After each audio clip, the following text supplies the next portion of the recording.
As expected, tinalo nga kagabi ng Gilas Pilipinas ang Hong Kong, kung saan step up sa game na yon sina Carl Tamayo at ang ating dalawang big man na sina Kai Soto at Junmar Fajardo. Halos number 1 nga ang ating national team sa lahat ng stats category this tournament. Pero bago yan, ay wag po natin kalimutan mag-like at subscribe sa ating channel. Matapos ngang umiscore lang ng 2 points sa Tamayo sa una nilang laro this window, ay bigla nga itong uminit sa game nila kagabi kontra sa national team ng Hong Kong, kung saan pinangunahan nito ang scoring ng Gilas sa kanyang 18 points while shooting 53% from the field. Kasama dyan ang kanyang dalawang 3-pointer sa game. Naging malaking factor din nga sa game na yon ang dalawa nating big man na sina Kai Soto at Fajardo, kung saan solid nga ang pinakita ng parehong players, mapa-opensa man yan o kahit sa depensa. Si Kai nga ay nakapagtala ng 12 points sa kanyang 5 out of 14 shooting sa field. Idagdag mo pa dyan ang kanyang 15 rebounds at 2 blocks sa loob ng 23 minutes na playing time. Habang si Junmar Fajardo naman nga ay naging dominante din sa loob ng paint, kung saan nakapagtala ito ng 14 points while shooting 70% from the field. Nagkaroon din nga siya ng 8 rebounds at 1 block. Halos lahat nga ng players ng Gilas na naglaro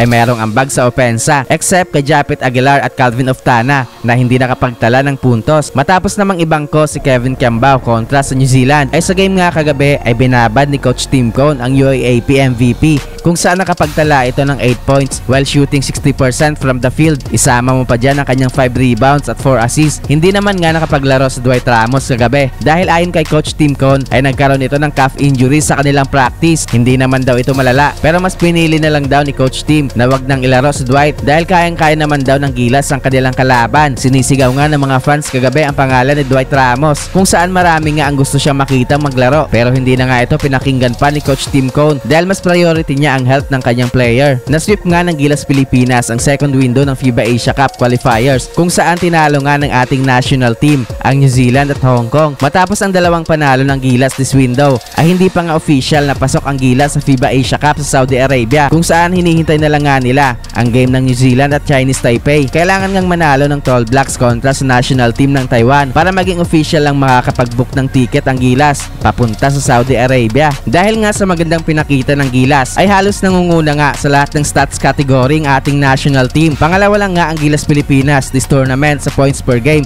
behind Australia na number 1, pero nangunguna nga tayo sa assists per game, kung saan nag-average nga ang Gilas ng 28 assists per game. Pinapangunahan din nga natin ang rebounding sa ating 53 rebounds per game. Number 1 din tayo sa blocks, kung saan nag-average naman ang ating national team ng 5.3 blocks per game. Sa efficiency naman nga ay nangunguna pa rin ang Gilas Pilipinas. Sumunod naman sa atin ang Australia, Lebanon, China at New Zealand. Kaya masasabi natin na overall, number 1 this tournament ang Gilas Pilipinas. Ang susunod ng window ng competition na ito ay sa February, kung saan makakalaban ulit natin ang New Zealand at Chinese Taipei. Yun lamang po para sa video ito. Huwag po natin kalimutan mag-like at subscribe sa ating channel.